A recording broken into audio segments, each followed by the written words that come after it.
Hello everyone, আসসালামু আলাইকুম। কেমন আছেন সবাই? আই হোপ সবাই খুব ভালো আছেন। আলহামদুলিল্লাহ, আমরা আল্লাহর রহমতে আছি খুব ভালোই। নতুন দিনে নতুন একটি ভ্লগ ভিডিও নিয়ে হাজির হয়ে গিয়েছি আপনাদের মাঝে। আমি বাঁধন, টাঙ্গাইল থেকে। আমার ভয়েজের অবস্থা খুবই খারাপ, এখনও ঠান্ডা ভালো হয়নি। আর যে প্রচণ্ড গরম, এই গরম থেকে সবারই ঠান্ডা লাগছে। বাড়িতে এসে দেখি যে টেকাই যাচ্ছে না, এরকম অবস্থা। আর এটা হচ্ছে টাঙ্গাইল শহরে, আমি ঘুরতে এসেছি খালাদের বাসায়। সেই ভিডিও আজকে আপনাদের সাথে শেয়ার করছি। আসলে বাড়িতে এসে কোনো ভিডিও করতে ইচ্ছা হয় না, টুকটাক যা করি তাই শেয়ার করার চেষ্টা করি। এটা হচ্ছে বিকেলবেলা ছাদে এসেছিলাম। আমার মেয়ে এখানে এসে তো খুবই খুশি, তার ছোট্ট খালামুনির সাথে খেলতেছে সুন্দর। এবার বাড়িতে এসে দেখি যে সবার সাথে মিশে সবার কোলে যায়। এর আগে হচ্ছে কারো কোলে যেত না, কারো সাথে মিশতো না। খুবই কষ্ট লাগতো, খারাপ লাগতো, মনে হতো যে কেন আসলাম, শুধু শুধু ভালো লাগতো না। সবাই নিতে চাইতো কোলে, কারো কোলেই যেত না। কিন্তু এবার সবার সাথে মিশতেছে, সুন্দর খেলা করতেছে সবার সাথেই। আর বিকেলবেলা এখন হচ্ছে আমরা একটু বাইরে যাব, এখন বাসায় চলে যাব। ছাদে এসেছিলাম একটু ছাদে ঘুরতে। আর আমার মেয়েটা তো দেখা যায় কি ছাদ ছাড়া বা খোলামেলা জায়গা ছাড়া তার ভালোই লাগে না। তাই ভাবলাম যে একটু ছাদ দিয়ে ঘুরে আসি। তো সে সিঁড়ি বেয়ে কত উপরে উঠে গেছে, তার তো কোনো ভয় টয় কিচ্ছু নাই। এরকম মজা সে এখন সবসময়ই করে। আর টাঙ্গাইল কিন্তু জেলা শহর, এখানেও কারেন্ট থাকে না।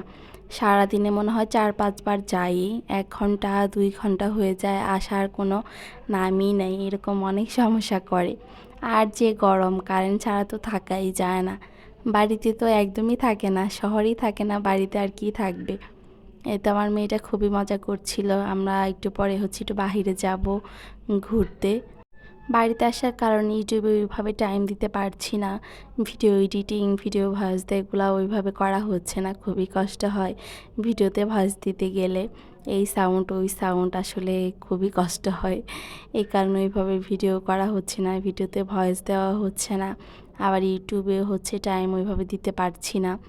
ইনশাআল্লাহ বাসায় গিয়ে সব ঠিকঠাক হবে, এটা আশা করি। আর এদিকে হচ্ছে খালা পিঠা ভেজে দিবে। এটা ফুল পিঠা, অনেকেই চেনে যে ফুল পিঠা বা আওলা ঝাওলা পিঠা যাকে বলে, এটাকে আমরা ফুল পিঠাই বলি। এখানে কয়েক ধরনের পিঠা ছিল, এগুলো হচ্ছে খালা ভেজে দিবে, খাবো। আমার মেয়ে তো এগুলো বেশি পছন্দ করে, চিপস জাতীয় খাবারগুলা। এদিকে খালা এগুলা ভাজছে। আমরা হচ্ছে দুপুরবেলা এসেছি, খাওয়া দাওয়া করে এসেছি। বিকেলে একটু নাস্তা করে হচ্ছে একটু বাহিরে যাব। এইখানে হচ্ছে নাস্তা করবো এখন, ড্রাগন, আপেল, তারপর হচ্ছে পিঠা, আরও কিছু নাস্তা ছিল, এগুলো করে তারপরে আমরা একটু বাইরে যাব। আর বাইরে যাব হচ্ছে একটু কেনাকাটা আছে, আমার প্রয়োজনে কিছু কিনবো। এমনি ঘুরতে এসেছি এখানে সবার সাথে দেখা করতে, তবুও ভাবলাম যে একটু বাহিরে যাই, ঘুরে আসি বাহির থেকে। আর ছুটিতে আসলে কিন্তু একটু ঘুরতে মন চায়, সব জায়গায় যেতে ইচ্ছে করে, তাই এখানে আসা। আর এটা হচ্ছে আওলা ঝাওলা পিঠা বলি আমরা, আইলা কিশনি পিঠার মতো। আবার আরেকটা হচ্ছে এটা ফুল পিঠা। এখানে পাঁপড় পিঠাও ছিল, অনেক পিঠাই ছিল। তো আমরা বাহিরে বের হয়ে গিয়েছি, এখন সন্ধ্যার দিক। এখন কিন্তু মাগরিবের আজান দিবে দিবে ভাব এরকম। আমরা রিক্সা দিয়ে হচ্ছে যাচ্ছি মার্কেটের দিকে। আমি, আদিতার বাবা, আদিতা আর হচ্ছে আমার খালাতো বোন। আর প্রথমেই চলে এসেছিলাম টাঙ্গাইলের মিষ্টি পট্টিতে। একদম জনপ্রিয় মিষ্টি যেখানে পাওয়া যায়, টাঙ্গাইলের চমচম। এখানে অনেক মিষ্টির সমাহার, গরম গরম জিলিপি ভাজা হচ্ছিল, এটাই প্রথমে নজরে পড়লো। এখান থেকে কিছু কিনলাম, তারপর হচ্ছে মিষ্টির ওদিকে যাব। আর টাঙ্গাইলের চমচম বিখ্যাত, চমচম এটার কথা কিন্তু অনেকেই শুনেছেন, অনেকেও খেয়েওছেন। আমরা এখানে এসেছি, আর টাঙ্গাইলে যখনই আসি এখানে আসাই হয়।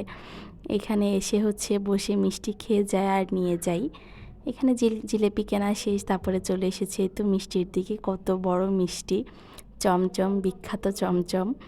এখানে হচ্ছে দেখতেছিলাম যে কী কী মিষ্টি, আসলে দেখতেই ভালো লাগে, আর কি খাবো। দেখতেই কত সুন্দর লাগে, কত সুন্দর করে সাজিয়ে রাখা হয়েছে, আর এখানে বানানোও হচ্ছে, দাঁড়িয়ে দাঁড়িয়ে বানানোও দেখেছিলাম। আর এখন আমরা কিছু মিষ্টি খাবো, খেয়ে তারপর হচ্ছে কিছু নিয়ে যাব। এখানে মিষ্টি, অনেক মিষ্টি ছিল, দই মিষ্টি, নানা ধরনের মিষ্টি ছিল, শুধু চমচম না, সব ধরনের মিষ্টি এখানে পাওয়া যায়। আর একদম ফ্রেশ, একদম টাটকা, এখানেই বানানো হয়। এখানে কারখানা এখানেই, আবার দোকানও এখানেই, সব এক জায়গায়। দেখাও যায় সুন্দর, খাওয়াও যায়। সব সময় তো চমচম খাওয়াই হয়, ভাবলাম যে একটু রসগোল্লা খাই, গরম গরম রসগোল্লা। এখানে রসগোল্লা নিয়েছি, রসগোল্লা খাচ্ছি। আর এখানে বেশি দেরি করব না, খেয়ে হচ্ছে মার্কেটে যাব, যেহেতু রাত হয়ে গিয়েছে, বেশি দেরি করে লাভ নেই। আর ভিডিও বেশি করিনি, এই ভিডিও আরও শেয়ার করা হয়েছে অনেকবার, তাই আর করা হয়নি। আমার পুরনো চ্যানেলে এই ভিডিও অনেক আছে, তাই ভাবলাম যে অল্প অল্প ভিডিওই করি, আর ভিডিও করতে ইচ্ছে করে না। মিষ্টি খাওয়া তাড়াতাড়ি শেষ করি আমরা বেরিয়ে গিয়েছিলাম হচ্ছে মার্কেটের দিকে। আর আমার একটা হাত পার্স কেনার ছিল, সেগুলাই দেখছিলাম, অনেক সুন্দর সুন্দর কালেকশন ছিল। এটা আমার কাছে অনেক ভালো লেগেছে, কালারটা বিশেষ করে, আর সবগুলাই সুন্দর ছিল। পরে এখান থেকে একটা নিয়েছিলাম, এগুলো হচ্ছে চায়না ব্র্যান্ডের ছিল, এগুলো অনেক ভালো ছিল। একদম নর্মালগুলাও ছিল, এগুলো বেশি ভালো লেগেছে, এগুলো একটা নিয়েছি। আর সব সময় দেখা যায় যে ভালো জিনিসগুলাই চোখে ধরে আগে।